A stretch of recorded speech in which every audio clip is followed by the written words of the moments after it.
I know usually we start off on like a silly note, you know what I'm saying, to kind of get in the vibe. But I've had something on my mind the past couple of days. And last week, leading into during the week, we all have been having like a race discussion. You know what I'm saying? Us three, we had a little bit on the pod. It was starting like a couple weeks ago, but we've had like a race discussion on the pod, race discussions on our group chats, you know Chat. what I mean? And just really dissecting how all of us think about things and kind of getting the points of views and giving each other our perspectives. And it really opened my mind and my eyes with what you said, Joe, that your experience is so different that you not only do you not see it the way we see it, but that doesn't exist to you, and vice versa. Yep. You know what I mean? And that's something that I've always kind of had a problem with, like in my younger years, specifically about, my experience and explaining it to people. And if they don't get it, it's kind of like you kind of feel invalidated, and you also feel kind of like they're never going to understand you. But as we've grown, and even before that, I kind of wasn't able to put it into words, and the way that you described it was perfect. And it finally like all clicked in my head, like what it really is when you're talking about these kind of things, that everybody's looking more through the lens of their experience and what Yeah. they have seen and what they felt and everything. So at the end of the day, you really can't invalidate that for anybody, because it goes back to something we've talked about before, about how everybody kind of lives their own life so unique Years that of when programming. Years of yep, programming, bro. when Your when brain that programming. person dies, that whole life is gone. Mhm. You know what I mean? And I kind of wanted to lead that into you, Quincy, Mm. because you consume a lot of information regarding Black history, the injustices that Black people have been through. Mm. And I just kind of wanted to get into your mind as to why you keep taking it in, keep putting yourself in that traumatic state of mind. Mm. I want to understand that from your point of view, to see why you feel Ditto. that that's something I've so honestly felt important. this same thing, Lester. Just I don't want to interrupt you, but I felt this. I want to know, why are you filling your mind with this? For me, because I like living in truth, and I think that to not. I'm glad you asked this question, because I'm about to hit something real quick. Especially as a Black person, I feel like to not know that history is a disservice to yourself. And the reason why is because, like, it kind of goes back to what you just said. Everybody lives what they've been taught. They live what, you know, um, basically they live in their own world, in their own bubble. And whether you was taught this information or not, as a Black person, to not try to go out and seek this information, it's almost like you're not living in reality. Because at the end of the day, when you go out for these job interviews, and you're getting shut down at every door, and you're like, maybe they just found the better person. It's like, nah, you got to be able to accept that. No, you probably were the better person, but you didn't look the part. You know what I'm saying? And so, while yeah, it could be traumatic, it's also very to me, I find it being like down to earth, being Yeah. calling it a spade, and calling it what it is, and at least knowing that information, because I'd much rather know. And I was going to text y'all this earlier, but I didn't, because I was watching the 42 movie with Jackie Robinson story, and I haven't seen that. It's been out since 2013. I've been wanting to watch it. I just never sat down to actually watch it. And that movie to me was like Black excellence. Mhm. And I'm super for Black excellence, but I'm super against Black ignorance. And that to me is why I go out and seek this information, because I want to know it. Whether it's traumatic or negative in some people's minds. To me, I feel like not knowing that is again a disservice to myself. Yeah. Well, no, and you know what? Halfway between what you were just saying, I kept saying why, but why? But then you reeled it all back. It does provide clarity to issues that you go through that you might have been ignorant of if you didn't know that this stuff has always been happening, and there's just systematically happening. And that's the one thing you always bring up. Mm-hmm. Um, And so that makes it different. And that's why I mean, me knowing that, and I've like I knew the Jackie Robinson story, and I knew that clip you sent, what he told the manager about you can't bring him here. Right. I knew that without seeing the movie, just because I knew the history of it. So it's just like knowing that. What is that doing for me? Like I know it. And like I said, like me and Lester say, come as Spanish people, how do we absorb it? How do we see it? So I watched it and I've learned all the history, but I still never saw myself feeling that. But I trust me, like my name is Fernandez. My last name is Fernandez, and I'm a short, 5'6" Spanish dude working in the corporate environment for 20 years now with all these high ups that are all old white dudes. Right. So there was less respect shown, but I never saw it as race. I just thought, oh, maybe I'm inexperienced. Like you said, maybe I was inexperienced, and maybe I was new to the game, and I'm a little more confident than them. But yeah, it could have simply just purely been race.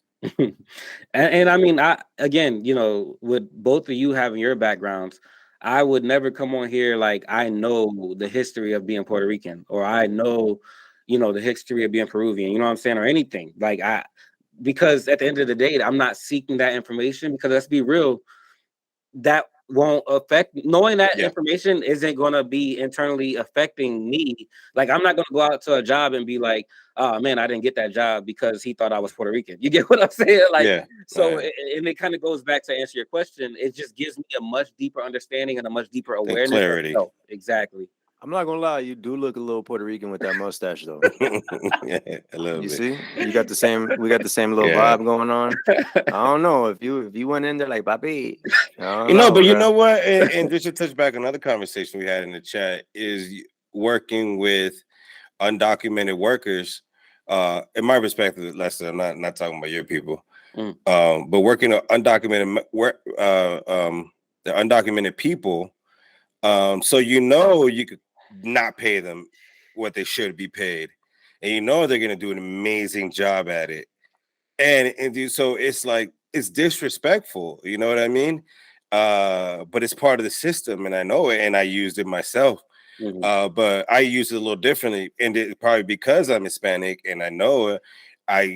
We try to help out more and do more and just provide more than like a good old John Doe would have done for him. Yeah. Yep. So my take on what you said, Quincy, and I loved everything you said. I would just say selfishly, the way I look at it as your friend is like the thing you're saying about how you're experiencing those things as a black man already. Selfishly, I don't like that you're also carrying those other burdens with you.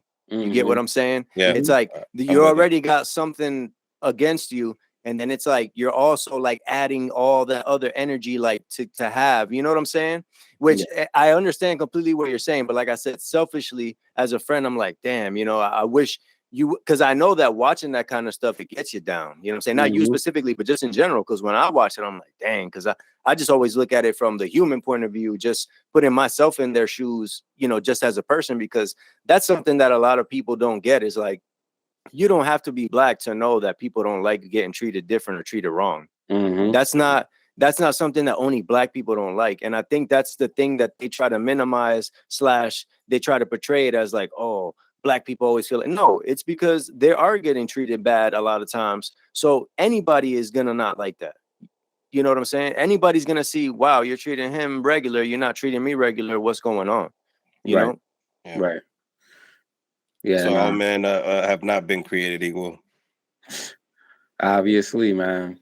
No, and then to transition into another thing we shared recently, and actually Quincy shared it, is that I programmed my brain after 38 years to no longer filter out anything negative. Just try to filter out those stories, filter out that understanding. I think I understand everything to my point in my life.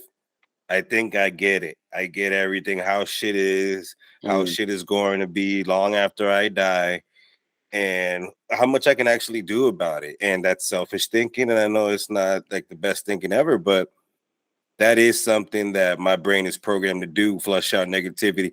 And like talking to close friends, talking to family, and they're bringing up something negative, and I'm just like, dude, like I don't even want to think about that shit. Like, So check and this then, out, jumping off of what Joe's saying. Mm. And because you actually, Quincy, were the one that shared in our group chat a video basically saying that if you block out the negative and just see the positive, you're going to go that way. So how does that fit into what you were talking about with watching all the negative stuff?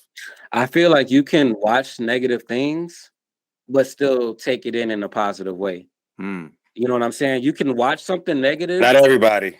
Not everybody. You're right. No, I Not know. Like everybody. I could do that, Yeah, but but that's there what I'm a saying. lot of people can't. Like that's why, like, bro, for me, when I watch movies like or get information like what I got today from the 42 movie, it's almost inspiring. You know what I'm saying? Because for me, I go and I dive deep, bro. The whole time I'm watching the movie, I'm on Google. I'm looking stuff up. What's real? What's not? What you know? If they're talking about he had the highest batting average, what was his batting average? I want to know. You know what I'm saying? I'm digging deep and pause. But the reason why is because like you know it gives me such a different respect for that human being and how far we've come. You get what I'm saying? And how far I can go. And that's kind of how I take those things in because, I learned about Jackie Robinson in school, but it wasn't until I saw the movie and I did my homework that I was like, man, yo, like what he did was huge. You know what I mean? And it wasn't just huge like for Black people, it was huge within himself because, he was getting shitted on like the whole time and he had to basically eat that shit, Yep. So it's just And that's I think that's the power and something I said in the chat and something you kind of posted on your gram, Quincy, is like it takes a mentality. And for you, that's your filter. You take that in, you filter into something else. So it plays a lot of plays a big part with who you are and how your brain can process that information. With me, and like we said it earlier, if we record, I wear my heart on my sleeve. I'm super emotional. Everything hits me. If I know anybody close to me is hurting, I'm hurting. I lose sleep over it. I feel the pain. So I try to limit that as best as I can. Like I'll do it for my close family, my close friends, but outside of that, I don't want to hear. I don't want to take that stuff in. It's not good for me. It's not as me. It's not good for me. I will say it's my bad. Real quick, Les. I was gonna say I will say it's interesting that you say that because I'm kind of very similar, but I take the information in so opposite than you. You know what I'm saying? Oh Because no, I'm super emotional. You exactly. know what I mean? Yeah. I'm super emotional. I'm very empathetic. I can watch those movies in here by myself, and I'll probably shed a little tear. I ain't gonna tell nobody. You know what I'm saying? Yeah. But at the same time, when I see that stuff, it doesn't. It may bring me down. I'm not gonna act like it doesn't. You know what I'm saying? It may bring me down, but in the midst of that moment, I'm also kind of filtering it and just being motivated by it. And then for my future kids, like I want them to see nothing but positivity around them, but know where it came from. Yeah. Also, something to kind of touch on, something we've talked about before to tie it into this. It's kind of like what I've said before about recording a bad song. Like you're still in the studio and you're learning what not to do. And it's kind of like what you were saying, Quincy. Sometimes with the negativity, it at least tells you, okay, these are signs that I need to look for in certain people or whatever the case is. You still learn from the negative, and that's a dope way to kind of spin it and to kind of use that information as something to build with. You know what I mean? And that answers a lot to why you're so like you say you get deep into everything you watch. You sent it to us, bro. We read it, and I've always wondered why. Like, why would someone? Because I think about it as myself, I would not like intake all that information all at once consistently. Like I couldn't do that, and that's dope. And that's what I'm saying. That's something like I'm not saying that everybody should be like, but I know that's how I am, and being able to do that without feeling like it's you every single time and you're the victim is big. It's big. Yo, me and my wife watched that Central Park 5 documentary on Netflix. What was it called again? Yeah, that's what it was. No. The name of it was When They When See They See Us. Us. Yeah, When They okay. See Us. Yeah. Oh, gotcha, So gotcha. I didn't even actually finish it because we watched the first episode, and as parents, it was It's so hard to hard to watch. Yeah. watch that we never got back to it. Mm-hmm. And it was just something that I'm like, how do you deal with that as a parent? How do you deal with that as a kid? And just the fact that it happened because they were profiled is just wild, man. And in the Jackie Robinson movie, did they touch on Sanford at all? Yes, they Jackie did. Robinson's time in Yes, they Sanford? did. Yep. Because I actually be passing by that house, the Yeah. Jackie Robinson house here in Sanford. You Oh, well, sent a not here in picture of it, I Sanford. I remember. don't live in Sanford, but I live very close to Sanford. Mm. So that Jackie Robinson house, when he moved there and the Dodgers spring training facility wasn't ready yet, he was playing in Sanford. And one of the first games that he went out to play, they actually locked up the whole stadium because he was going to be playing, and they didn't want him to play that bad. Like, think about the hate you have to block your own gain, because opening a stadium, that's big money. You making money off tickets, off the food, everything. You're selling more tickets. Mm-hmm.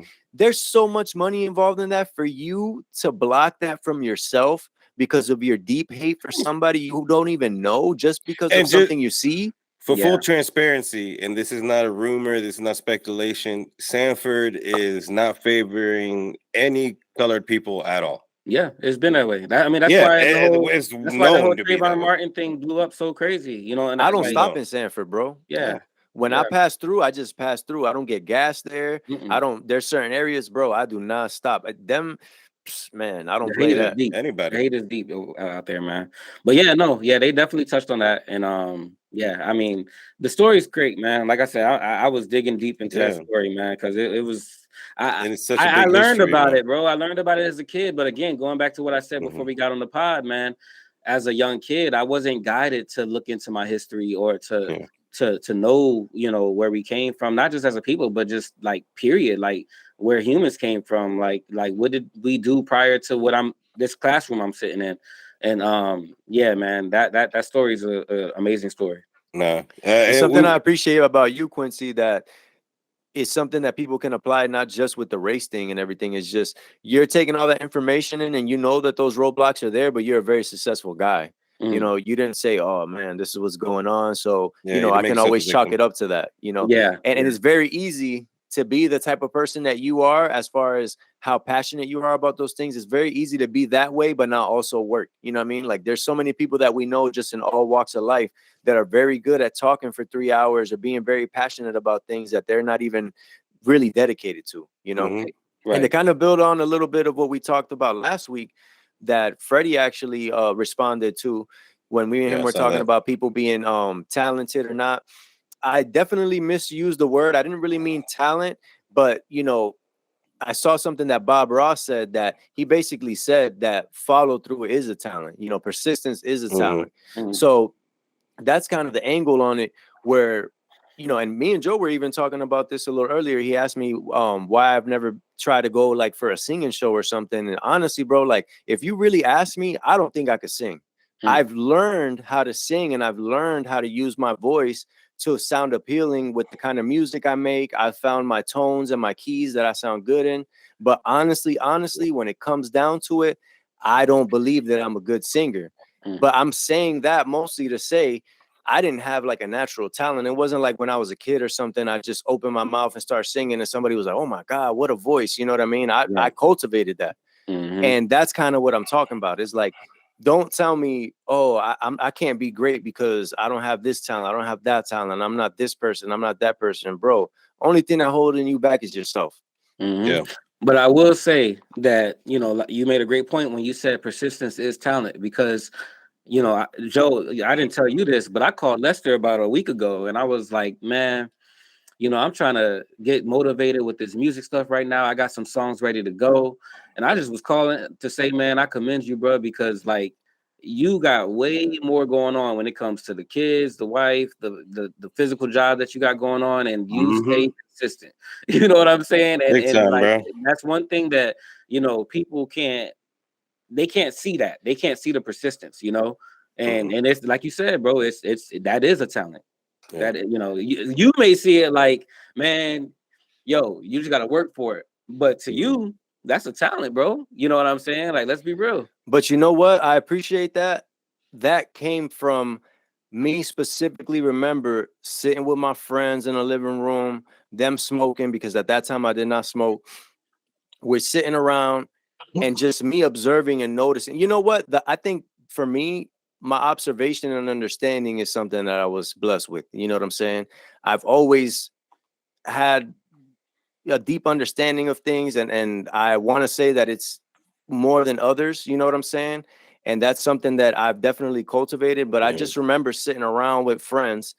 We're all broke. We're all in the same position. You know, we talk about it all the time, Quincy. We both came from rough beginnings. You know, and you know, I remember sitting with some friends, and you weren't one of these friends, but you know, we sitting around, everybody smoking, talking, kind of just like you said, Joe, putting the negativity out there, complaining, you know, talking about, oh, this is going on, that's going on. You know, maybe somebody will bring up randomly, oh man, imagine if we won the lottery. And then they kind of go around, everybody says what they would do if they would win the lottery. I'm the type of dude that I'm not even going to engage in that talk, because me winning the lottery, bro, it's not going to happen. I don't even play the lottery. So for me to even waste my breath explaining to somebody what I would do with some money that I will never have or don't have from that method, I'm not even going to waste my time. And that's something I noticed. I'm observing everybody talking and just noticing how stupid it looked to me. And just thinking like, bro, I can't do that. You know, what? You know what else though? I feel like that comes into something that you tapped in way early when we started doing these shows, is that people live in this reality and they're comfortable like talking about living in the reality doesn't even exist yet. You know, and like, bro, like I can't engage in something that doesn't even exist. It's rough. It's rough for me to do that. That's why I think I was just talking to my wife, talking about after we get these boxing tickets talk, you know, and I cut myself off and she said, well, I was like, you know what? I don't even have them yet. Why am I talking about something that I don't even know if it's going to happen yet? And I think that's what a lot of people get caught up to. And that's why what you mentioned about Lester, it's like, I feel like he is so deep in like his present day of all the shit, like his plan and his shop and the kids and the family and the music and the pod, and still plays video games. Like being able to do all that, bruh, like that's just, that brings the amount of respect. And that's why like I always try to plan the show and make sure that there's time going on, because you live in the present, dog. There's not a lot of people who live in the present. And I think when you do that, you're able to just focus on what's really going on. And I just sit back and talk about, yo, imagine this, imagine that, or what if this happens? What if that happens? And that's a lot about just instead of living in your real reality, you want to live in another reality and talk about it. And like, I can't do that. Yeah, and man. I appreciate it. That's something I also want to pass some compliments on to Jari, because me and him shot something with some other people for a skit that he had set up last weekend. And I showed up, and as the plan was kind of unfolding and the situation was unfolding, it was nothing but roadblocks in front of him. And I just saw him be able to just roll with all the punches, get the thing shot, you know, direct it. He planned it, directed it. I mean, he did every angle of it and made it happen literally because he wanted to make it happen, because it could have easily been the type of thing that he could have just agreed and said, you know what, let's do it another day because today's not working out. And he said, nah, we're going to get this done today. Today's the day that I set aside time to do it. Today's the day that we're going to do it. And he got it done. And it was dope. You know what I'm saying? And we're going to have him on again soon just to talk about a couple of things, especially the Chris Rock special that me and Quincy watched live. Joe caught a lot of the bits and pieces afterwards, you know, the skits and everything. And we're definitely going to tap in with that with Jari. But, you know, just overall thoughts. What did you guys think of it? And we'll kind of like wrap up with that. For me, I thought I'll give the show itself probably a 7 out of 10.